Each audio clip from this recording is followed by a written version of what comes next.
This is Hinos Sport, bringing you that heat and that fire. We keeping a foot on the what? On the next. We keeping a foot on the what? On the next. And the prediction king strikes again. And the prediction king strikes again. See, Hinos Sport keeps telling you guys, man, fall your ass up on the Hinos Sport. Dog, let me say it again.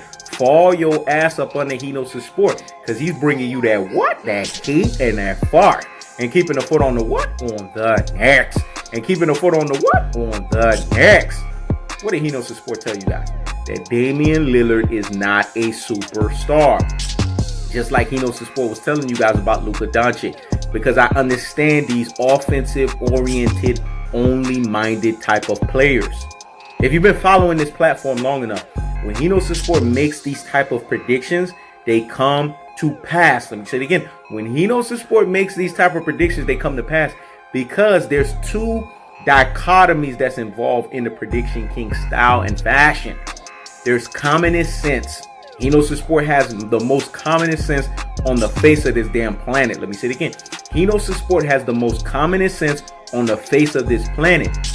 And then there's also the seer mode. That's a whole nother level. Remember, like Meek Mill say, there's levels and there's gears to this stuff. Because Hinos Sport, Sun Tzu, aka Art of War, 7 steps ahead of the game, 48 laws of power on that ass, dog. I see things that other people can't see.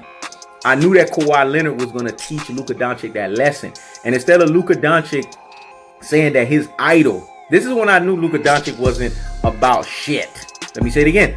This is when I knew Luka Doncic wasn't about shit. His idol, y'all, and y'all about to laugh, is LeBron Ramon James.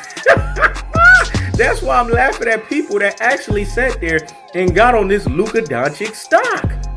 Because if you know who his idol is, you're not going to be privy to his stock. You're only going to get privy to people's stock who they say they look up to, the Michael Jeffrey Jordans, the Kobe Bean Bryants. That's the people you sit there, you like the Kyrie Irvings of the world, the Kawhi Leonards of the world. You have to look at who these players look up to, and that's going to tell you ultimately what these players are going to be about in the league. Luka Doncic's favorite player is LeBron James. It was the things that make you say, let me say it again. Things that make you say, So just like LeBron, he's so enamored with doing triple doubles that he's not working on his fucking defense. Defense is one of those skill sets that you can actually still work on. But there's a 7-year prerequisite and a 7-year rule. If you don't get your shit and you don't get your affairs in order within 7 years, then you are done. You're going to be like basically an old dog that's trying to learn new tricks. And we know the old saying, you can't teach old dogs new tricks. Let me say it again. You can't teach old dogs new tricks. Luka Doncic is too busy being offensive oriented. These players get constantly exposed in the NBA playoffs because the NBA playoffs are where legends are made. Look at Skip Bayless. He's getting the last laugh right now.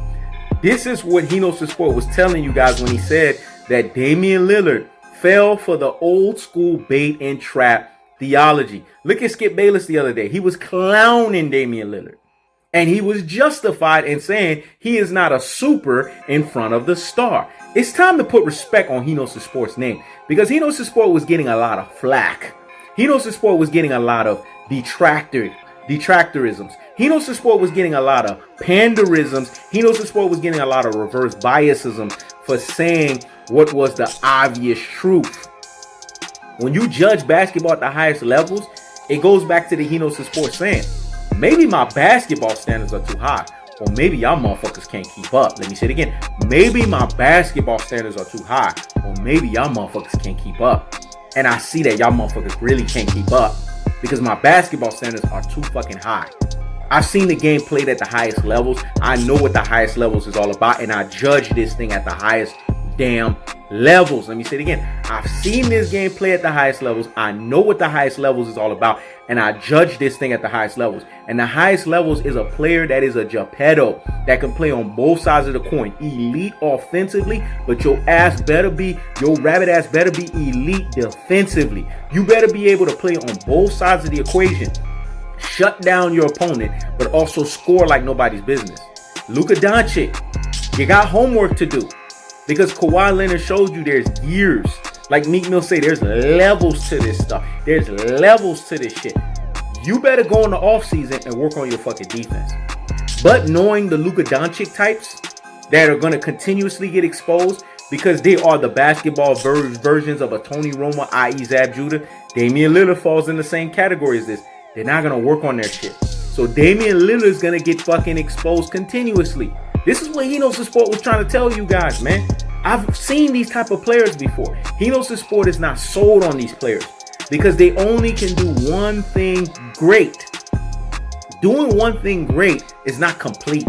I'd rather be able to do two things good than do one thing great. What I said was so deep and profound. Let me let that marinate the corpus callosum and in the cerebellum. Hear me? Hear me?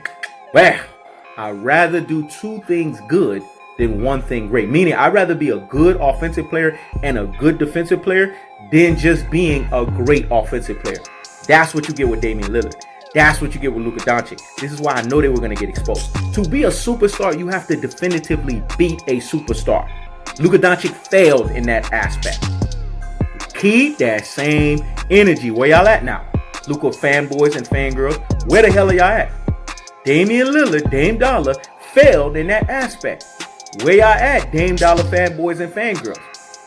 Keep that same energy. See, when y'all guys and y'all teammates lose and the person that you get behind loses because you get caught up in prisoner of the moment fiasco, you have to always be able to have purpose, confidence, and an abundance mindset to take an L just like you love to take W's. This is the problem with 97% of the people on the planet. They can't stand taking L's. They always want to take W's.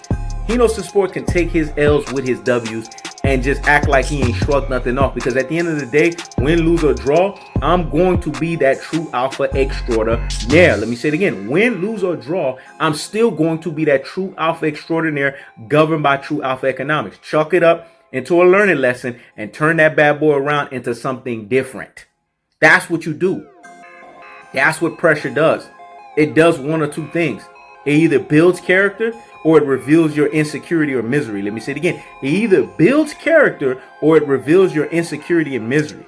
And that's what you're getting from Dame Dollar fanboys and fangirls. That's what you're getting from Luka Doncic fanboy and fangirls. They don't want to keep that same energy. Their players got exposed. And instead of them coming and saying, he knows the sport, you predicted that shit to the T. He knows the sport, you called that thing out. They don't want to do that. And see, let me tell you something about pride. Before pride comes, there's a fall. Let me say it again. Before pride comes, there's a fall. So keep being prideful all y'all want. Y'all gonna fall. That's just the bottom line behind it. So you have to look at the NBA playoffs and you have to judge this thing at the highest levels. This is what He Knows the Sports platform is all about. Getting you guys back to becoming basketball purists and seeing this thing at the highest levels. Judging this thing at the highest levels. Not bringing in Rudy Poo and Plum Plum Brainisms. Not bringing in classic Doe and Troglodytisms. Not bringing ultra fanboy or ultra fangirl rhetoric isms. It's seeing basketball for what it is. Defense, rebounds, free throws. Let me say it again. Defense, rebounds, free throws. That's what playoff basketball is all about. The game gets slowed down to a snail. It gets slowed down to a crawl. And ain't going to be about what this player can do offensively. Remember, what's the terminology that Dennis Rodman said to Jean-Claude Van Damme in that movie? Offense gets the glory, but key operative word. What's the key operative word that comes behind that? Defense wins championships. Let me say it again. Offense gets the glory, but the key operative terminology or keywords that come behind it. Defense wins championships. In order for you to win championships, you got to have defense. And if Luka Doncic don't get his defense up, sorry to say this, folks, he's going to be a hype job. Meaning, he's not going to be part of the upper echelon of the NBA pantheon of greatness. When I look at Luka Doncic at this point, I see a swooped up James Harden, a front runner, a guy that gives you all of these great offensive exploits.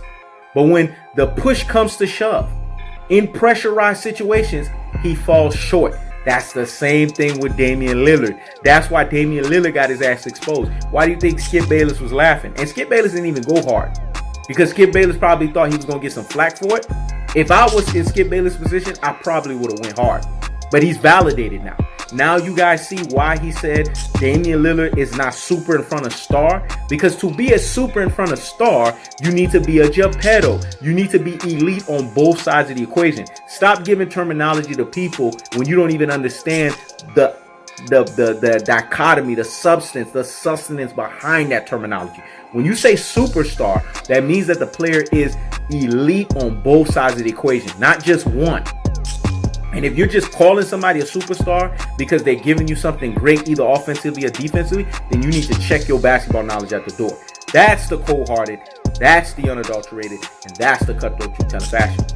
In the comments section, He Knows His Sport needs to see people put respect on He Knows His Sport's name and keep that same energy, dog. This is He Knows His Sport. Checking out.